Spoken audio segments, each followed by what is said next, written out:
Once upon a time there was a wily wolf, A wicked witch. and a ginormous giant. These three villains earned their reputation in a selection of folk tales set in the dark woods, deep lakes, and enchanted castles. In this story, The villain is none other than the cunning wolf.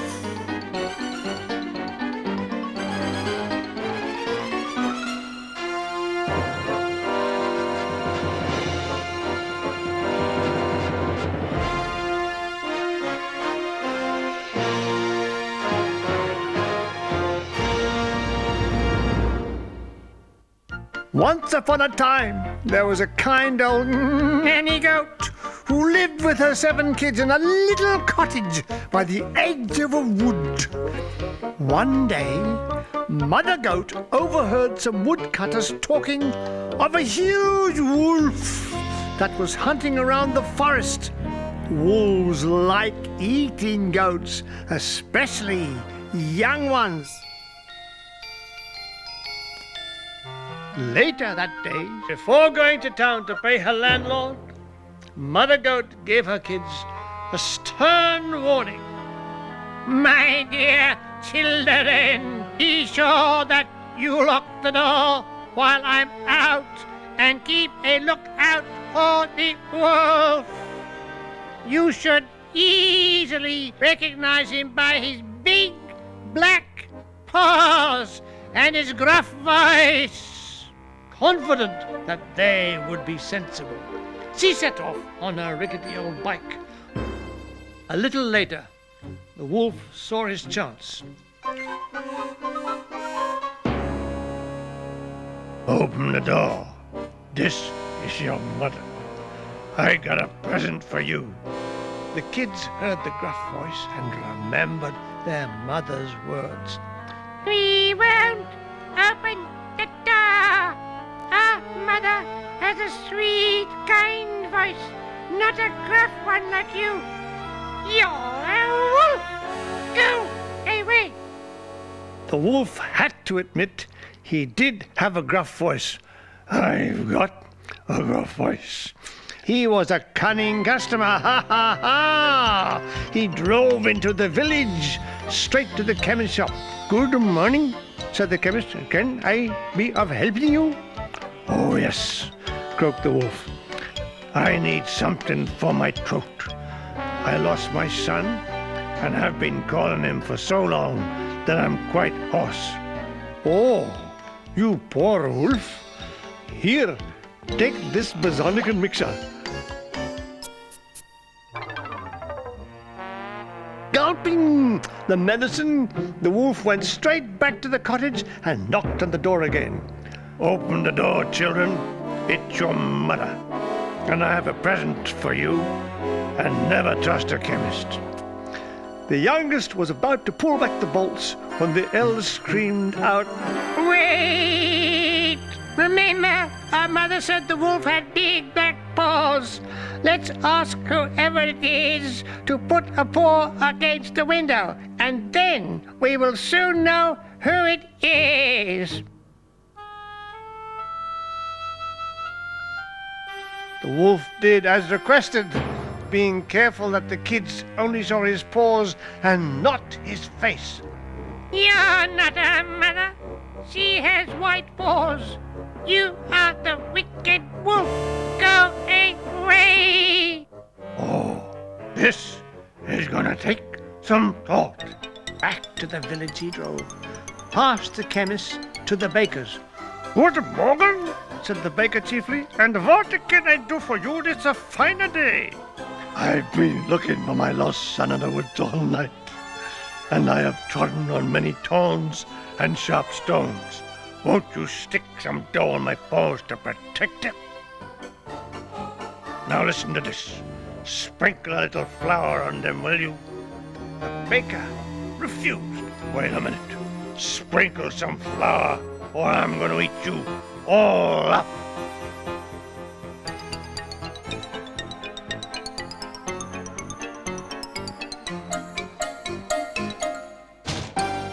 Open the door, children. It's your mother. And I have a present for each of you. Show us your paws. 2 white paws were placed on the window. There you are. Our mother has returned. No sooner had they pulled back the bolt when they realized what a terrible mistake they had made. For there stood the biggest, grisliest wolf in all the world. Kids dashed in all directions, one under the bed, one behind the piano, one in the cupboard, but the wolf still found them all and swallowed them whole. All that is, except for the youngest kid, who had hidden in the grandfather clock. He was still there, frightened and trembling, when Mother Goat returned. She was horrified to see the destruction that lay before her. Everything smashed to smithereens. But worst of all, where were her children? Children, children, where are you? A muffled cry came from the grandfather clock. It's 7:15. She opened it up, and the youngest kid flew into her arms, telling her all that had happened. The mother goat was completely shattered by the wickedness of the wolf, and set out with her one and only kid to seek revenge.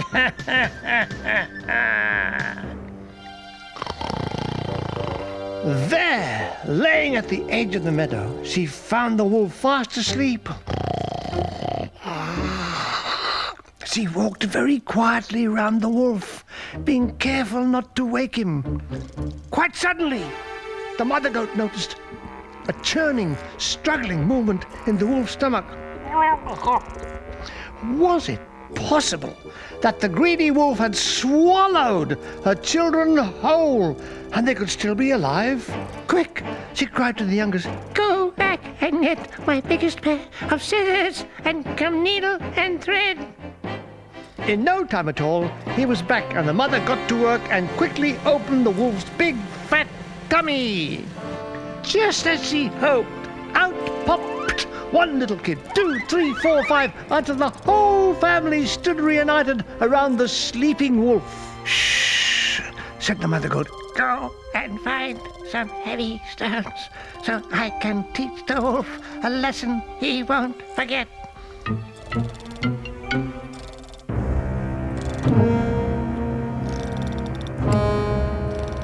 Mother Goat put the stones in his stomach and sewed it up.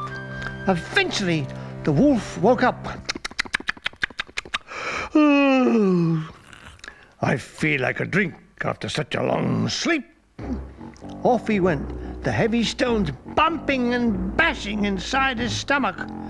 Oh, dear, groaned the wolf. These kids were not as tender as I thought they were. He reached the drinking well, bent down to drink, but the tremendous weight of the stones dragged him over the edge, and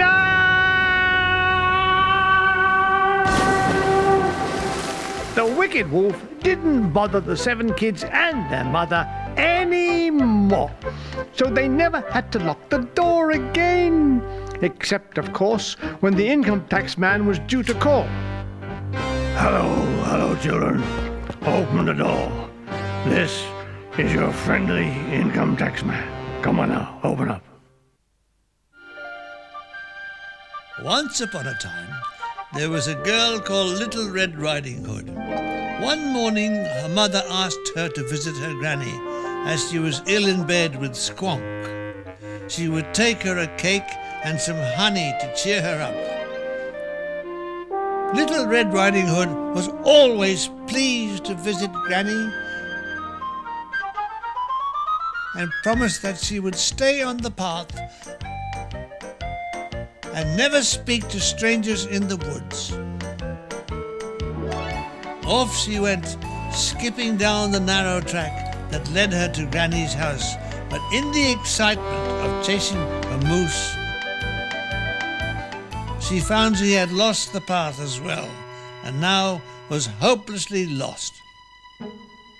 Hello, little girl. And what's your name? Little Red Riding Hood, came the trembling reply. And my mummy says I'm not to talk to strangers. No, except sweets, either. Nor except sweets either, repeated Red Riding Hood as she made to dash off. Wait a minute, not so fast, said the wolf, blocking her path. Oh, please don't hurt me, Mr. Wolf, said Red Riding Hood. I'm on my way to visit my sick granny. Look, I've got her some cake and honey. Yummy, yummy honey, said the wolf poetically. Would you like me to carry your basket for you? That was very kind of the wolf to offer, thought Red Riding Hood, reflecting that the age of chivalry was not yet dead. Dying, but not yet dead. No, that's okay. Granny only lives in the little cottage by the stream, so it won't take me long to get there. It won't take me long to get there either, said the wolf under his breath, which was putrid. Little Red Riding Hood set off again towards Granny's cottage, while the cunning wolf took a short cut. In next to no time, he found himself at the door of Granny's cottage. With Red Riding Hood nowhere in sight, he rapped on the door. Go away, said Granny in her usual welcoming tone. But it's Little Red Riding Hood. I bought you some cake and some honey. Cake and honey, my favorite. Let yourself in. I'm watching TV in bed. Carefully, the wolf pushed up the latch and sprang at poor Granny. I'm afraid that Granny never did see the end of her favorite Australian soap. The wolf put on the old lady's reading glasses and bonnet and slipped down into the bed to await the arrival of Little Red Riding Hood. Eventually, she reached her granny's cottage, ran up the path, and knocked on the door. Who's there? Said the wolf. Red Riding Hood was surprised by her granny's voice, but remembering she was ill, she put it down to a severe infection of the bronchial tracts, which actually reached down to her knees. It's me, Little Red Riding Hood. I've brought you some cake and your favorite honey. The door is not locked. Let yourself in, said the wolf. This is gonna take some thought, he said, as he tucked himself up in bed so well that only a little bit of his horrible hairy face was showing. Little Red Riding Hood undid the latch and walked to the foot of the bed. She was curious about the shape of her granny. Oh, Grandma, what big arms you have! All the better to hug you in, my dear. Oh, Grandma, what big ears you have! All the better to hear you in, my dear. But, Grandma, what big eyes you have! All the better to see you in, went on the wolf, beginning to tire of this verbal dueling. I'm tired of this verbal dueling. But, Grandma, what big teeth you've got! All the better to eat you with, said the wolf as he sprang from beneath the bedclothes at Little Red Riding Hood and tried to gobble her all up. But the young girl's legs were too quick for the greedy wolf, who by now was completely tangled up in Granny's bedclothes, sheets, nighties, bloomers, and knitted bed jacket. She darted into the larder as the grizzly wolf clawed and growled at the door. Help! Help! She screamed through the little window in the larder, The wolf is trying to gobble me up! Please, somebody help me! Her cries carried to a nearby forest clearing where a woodcutter was busy sharpening his axe. This was not the first time the woodcutter had been troubled by the wolf. Only the week before, the wolf had pinched his cheese sandwiches, so this time he would do for the wolf once and for all. "Don't worry, help is on its way," he cried and headed toward the old lady's cottage. And not a moment too soon, as the wolf frantically tore at the larder door. "Oh, please, help me!" cried out Red Riding Hood as the woodsman smashed down the front door, freed her from the larder, and turned on the wolf. "Oh, this is looking pretty bad for me." As soon as the wolf saw the axe, he flew through the door with the woodsman chasing after him. Chop! Oh, there goes one leg. And large lumps of hairy wolf tail flew in the air. Chop! There goes the other leg. Again the wolf got an unexpected haircut. Chop! And there goes my nose. Again fur flying in all directions as the wolf disappeared over the horizon. Having vowed never to talk to strangers and never to leave the path, Little Red Riding Hood set off home, stuffing herself with cake and honey. "I'll get you for this one day, you see."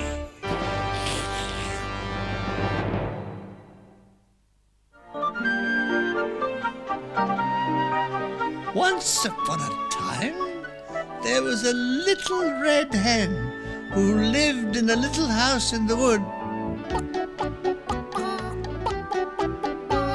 It was the neatest house you could imagine.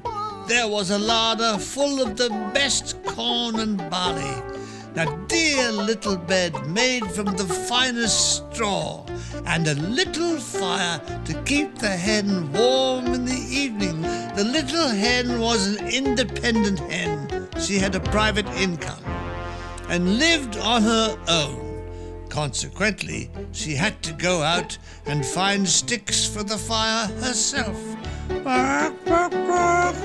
Roughly translated, the little hen was telling herself to take care while searching for sticks in case the wolf should try and pounce on her.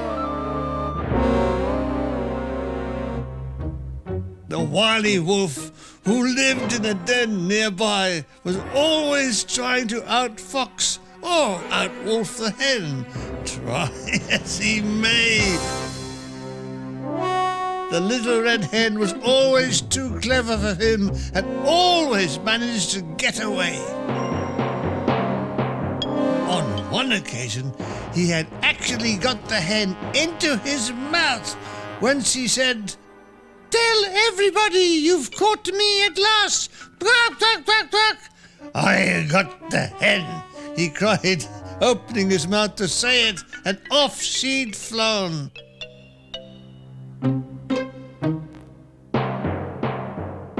"This is going to take some thought," said the wolf.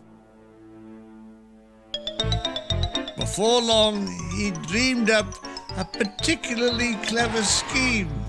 So confident was he of success that he even told his old mother to put the pot on the boil.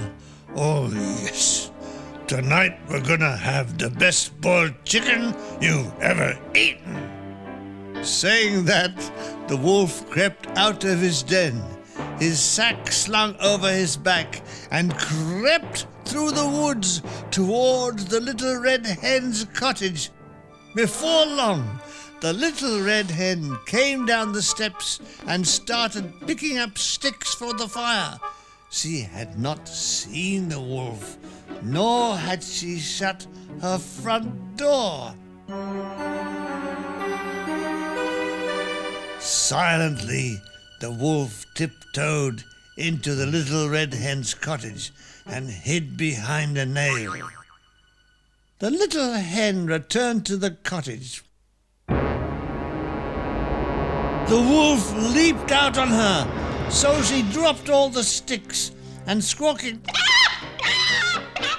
she flew up to the high beam below her roof where the wolf could not reach her. The little hen observed the wolf from the safety of the beam. "Oh, Mr. Wolf, it's a question of who will give in first."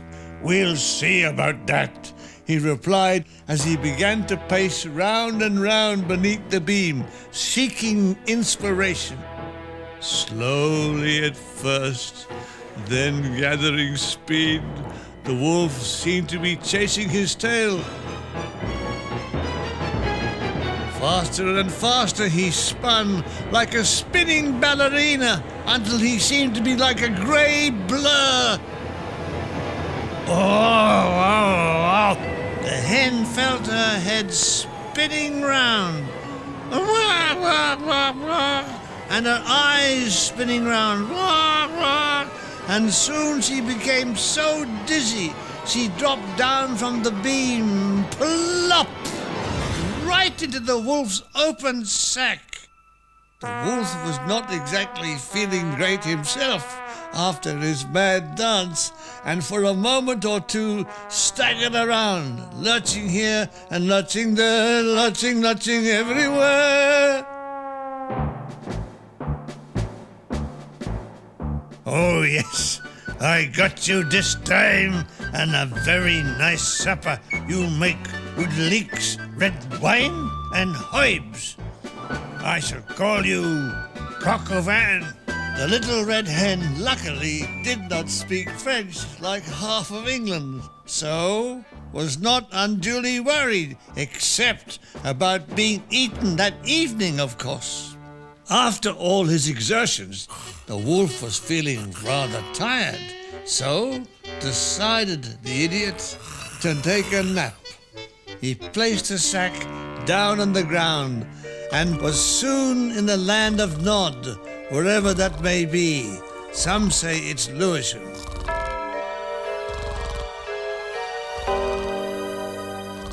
No sooner was the wolf asleep than the little red hen popped her head out of the sack, which the stupid wolf had forgotten to tie up, and crept away. Quickly she collected some large stones, carrying them precariously with her wings, and put them in the sack, secured the top, and ran off home. The wolf, who had been dreaming of eating little goats and little pigs and the occasional elephant, woke up. "Oh, now back home we go, and let's get this chicken in the pot." He picked up the sack, which felt much heavier than before. "Oh, this little hen must be fatter than I thought."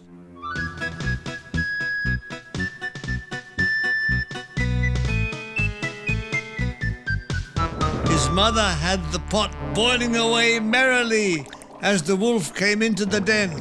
How about that? How about that? At last I caught the little red hen, and what a dinner we're gonna have. Is that water really boiling, Mother? Yes, it certainly is. "Say bye-bye, little hen," said the wolf.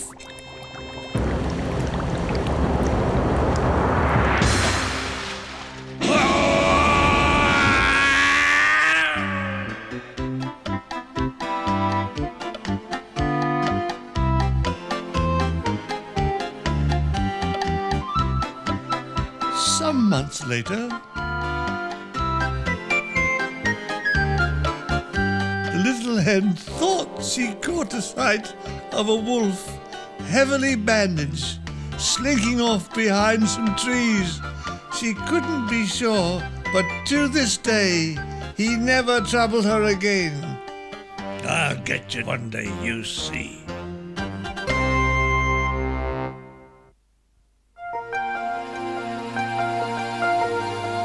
Once upon a time, there were 3 little pigs who lived together near Applewood Farm. The farmer was so mean that they had to share a ramshackle old pigsty. "This is no good," said one of the pigs. "We must build ourselves a home." Luckily, they lived in a property-owning democracy. So off they went, and soon the first little pig stopped a man carrying a bundle of straw. "Could you spare me some straw so I can build myself a house?" inquired the first little pig politely. The man agreed, and within no time the little pig had built himself a house of straw. Meanwhile, the second little pig had stopped a man carrying some sticks. "Could you spare a few sticks?" inquired the pig. "Of course," said the man.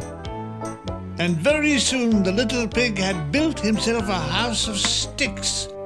The third little pig had grander ideas altogether, especially when he saw a lorry passing loaded down with bricks.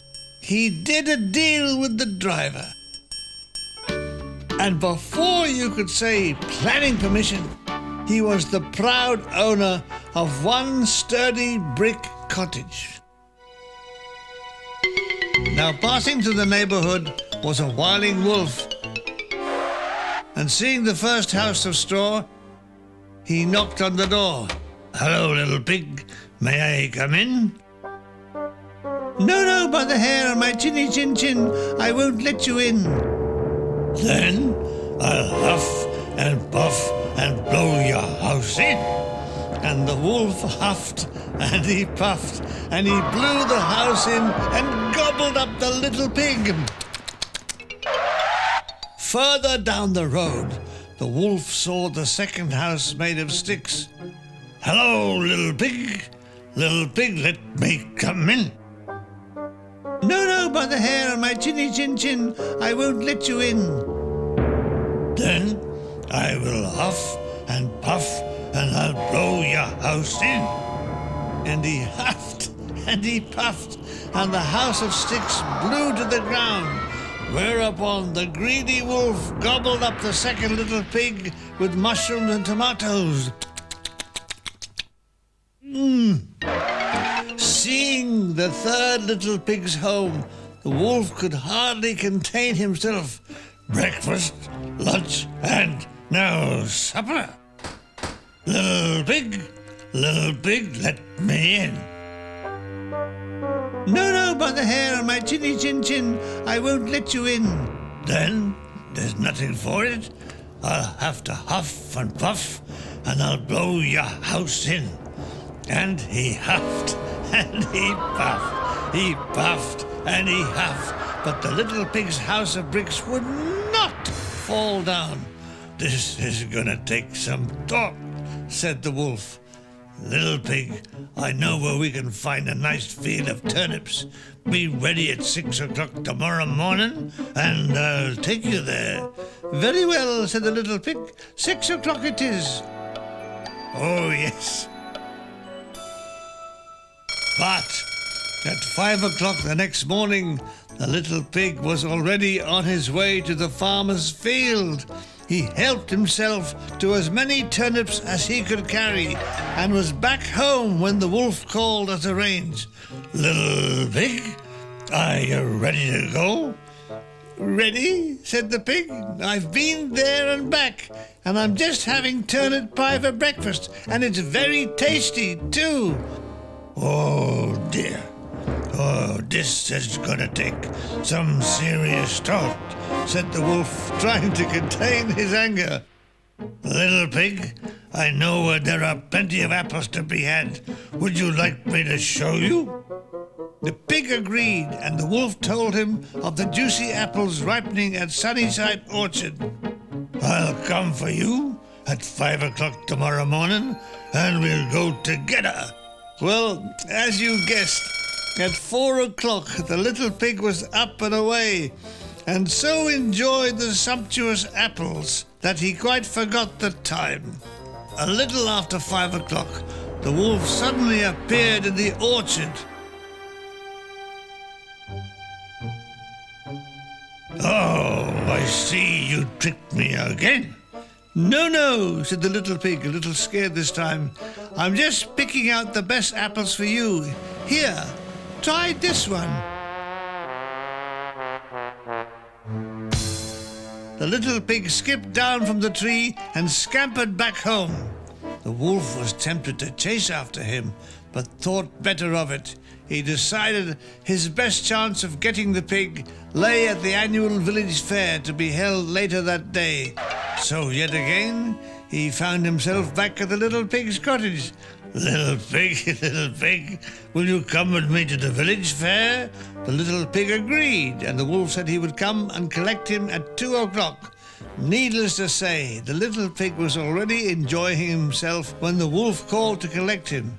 In fact, the pig had just bought an empty barrel at the fair to store his apples in, when, coming up the hill towards him, he saw the wolf. Quick as a flash, the little pig jumped into the barrel and rolled down the hill, knocking the wolf sideways into a muddy ditch.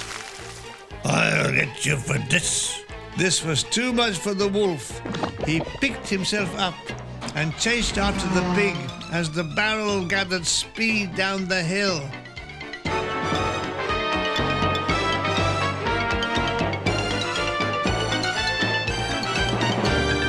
Just as it seemed the wolf was gaining on the little pig, the barrel smashed into the gate outside the brick cottage, catapulting the little pig through the front door and to safety. Oh, so he thought, because the greedy wolf was already clambering up onto the roof, trying to get down the chimney.